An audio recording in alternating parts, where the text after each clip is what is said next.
Hola, soy Manu Requena del Hospital Vallebrón y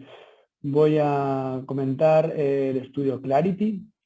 Es un estudio en el que el principal objetivo es conocer los factores que afectan a las complicaciones, tanto embólicas como hemorrágicas, de los pacientes tratados mediante coiling en el contexto de hemorragia suprarrenal secundaria a un aneurisma roto. Es un estudio que se realiza en Francia entre los años 2006 y 2008, que se publica en el año 2010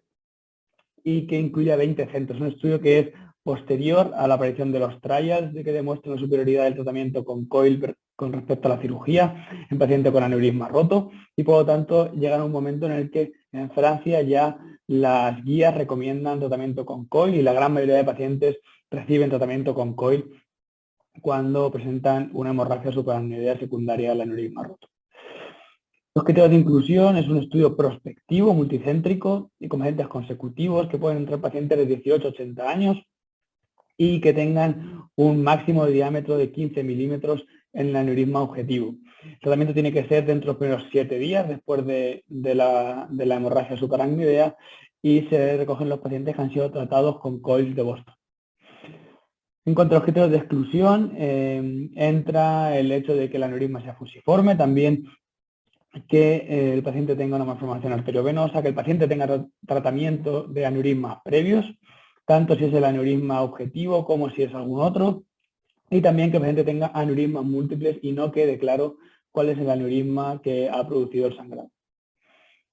Como veis, es un estudio que tiene dos ramas. La primera es de noviembre de 2006 a junio de 2007, que es con COIL GDC, y la segunda de abril de 2007 a septiembre de 2008, que es con COIL Matrix. Veis que algunos pacientes se excluyen, la gran mayoría de los que se excluyen es por razones múltiples, pero dentro de las razones concretas de los pacientes que se tratan más allá de 7 días desde la hemorragia suprarrenal. Aun con eso tiene una población final de 782 pacientes.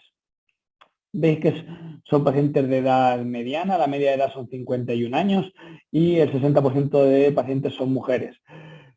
El 26% de ellos son hipertensos, el 40% de ellos son fumadores y no tenemos datos de otros factores de riesgo vascular. Con respecto a la gravedad clínica, son pacientes que nos podemos encontrar en la práctica clínica habitual porque son pacientes consecutivos y no están seleccionados por levedad de los síntomas, es decir, no son World Federation bajos y como vemos la mitad de los aneurismas son de complejo comunicante anterior o de cerebral anterior,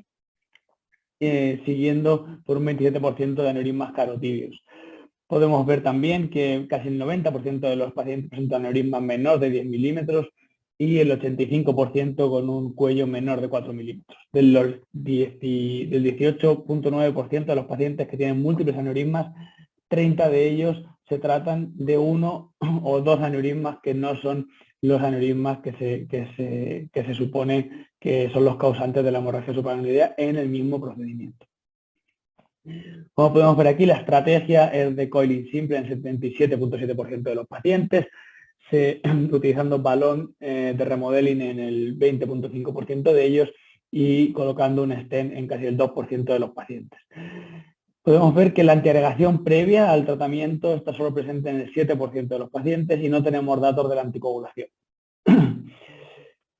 Los datos que se recogen son datos reportados por los propios intervencionistas y monitorizados de forma independiente. Se define como evento tromboembólico la presencia de trombo dentro del mismo procedimiento, tanto en el cuello del aneurisma como en el vaso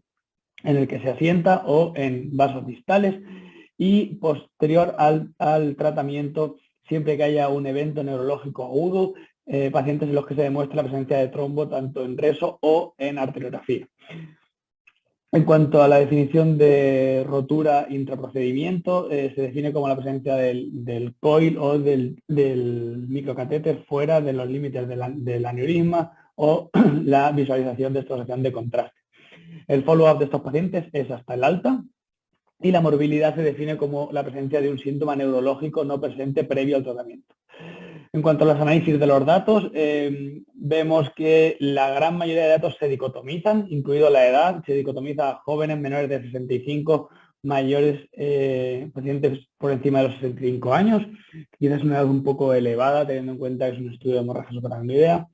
Y el World Federation también se dicotomiza en menor o igual a 2 o mayor de 2. En cuanto a la localización del aneurisma, se estudian por localización, por diferentes localizaciones, y después también se estudia el aneurisma de cerebral media contra el resto. Como podemos ver, en cuanto a los eventos tromboembólicos,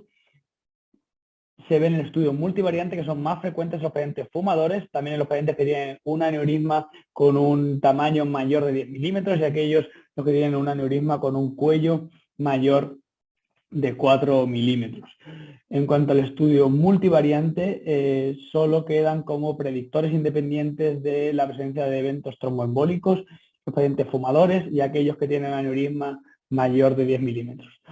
No se vieron relaciones estadísticamente significativas ni en el uso ni en el tipo de coil que se usa, tampoco en el uso de balón o de stent, aunque el uso de stent fue en muy pocos pacientes. Tampoco en el tratamiento de uno o varios aneurismas, aunque estos solo fueron 30 pacientes, e igual en el uso de antiagregantes previos, que solo fueron en 55 pacientes. En cuanto a la morbimortalidad asociada a los eventos tromboembólicos, podemos ver que la presencia de un aneurisma mayor de 10 milímetros se asocia de manera independiente tanto a la morbilidad como al análisis conjunto de morbimortalidad. En cuanto a la comparación del aneurisma de cerebral media con el resto, a pesar de que hay un mayor número de pacientes, una mayor ratio de pacientes que se complican con eventos tromboembólicos, esto no es significativo. Lo que sí es significativo es la presencia de morbimortalidad asociado a estos eventos tromboembólicos, probablemente por la elocuencia del territorio irrigado por la cerebral media. En cuanto a la ruptura intraprocedimiento, vemos que se asocia a edades más jóvenes, así como a pacientes no hipertensos.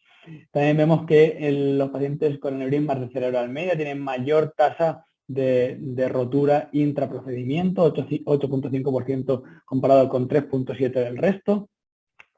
sin que haya una mayor tasa acumulada estadísticamente significativa de morbimortalidad en estos pacientes con rotura intraprocedimiento. También vemos que no es estadísticamente significativo, pero parece que es más frecuente en las mujeres y, como podéis ver, también parece más frecuente en los pacientes con aneurismas vertebrobasilares, aunque no hay un análisis concreto de vertebrobasilares versus el resto. Por lo tanto, vemos que los eventos tromboembólicos presentes en un 12% de los pacientes solo dejan un déficit neurológico permanente en un 3.8% de los pacientes, y que esto es más frecuente en los pacientes fumadores, así como en los pacientes con aneurismas grandes, probablemente por la formación espontánea de trombo en el interior del aneurisma, así como la formación de trombo asociada a los COIs. Aunque no es significativo en el multivariante, también se ve una diferencia porcentual en los pacientes con un cuello grande. Estos puede estar en relación a la mayor superficie de coils que están en contacto con el vaso, así como la posibilidad de que estos coils protruyan al vaso, y también la migración de trombo formado en el interior del aneurisma, dado que el cuello es mayor. En cuanto a la rotura intraoperatoria, se ve en un 4.4% de los pacientes.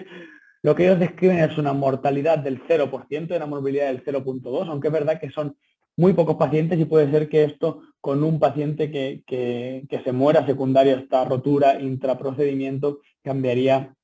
mucho los porcentajes. Se ve que es más frecuente en los pacientes con cerebral media, probablemente también en aquellos con aneurismas vertebrobasilares,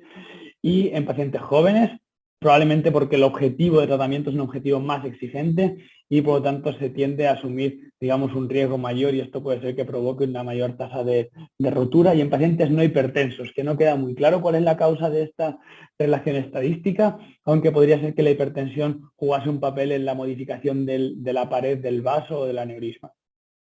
Las limitaciones de este estudio son varias. Lo primero es que son eventos reportados por los propios intervencionistas. También hay pequeño número de factores analizados, se pueden analizar muchos más, por ejemplo, el uso de anticoagulación, otros factores de riesgo vascular. Puede ser que exista un sesgo de selección, dado que no sabemos qué número de pacientes ni por qué acabaron en cirugía, y tampoco sabemos qué número de pacientes ni por qué pudieron ser tratados con otro tipo de COIs. Es cierto que la morbilidad se reporta de una forma dicotómica, que quizá no es la mejor forma de reportarlo, sobre todo cuando tienes tan alto volumen de pacientes que podrías hacerlo aportando gravedad. En este caso, presentar un facial o que el paciente quede con una limitación funcional que le haga estar en una cama, se asocia, se representa simplemente como morbilidad, no se sabe la gravedad de la misma. También hay variables que podrían ser analizadas como continuas, como la edad o como el tamaño del aneurisma del cuello, que son analizadas de forma dicotómica, quizá ahí nos pegamos algunos datos. Y luego hay un bajo número de pacientes representados en algunos grupos interesantes, como aquellos que se les coloca un stent, aquellos que llevan tratamiento antiagregante o los pacientes que presentan una rotura del aneurisma intraprocedimiento.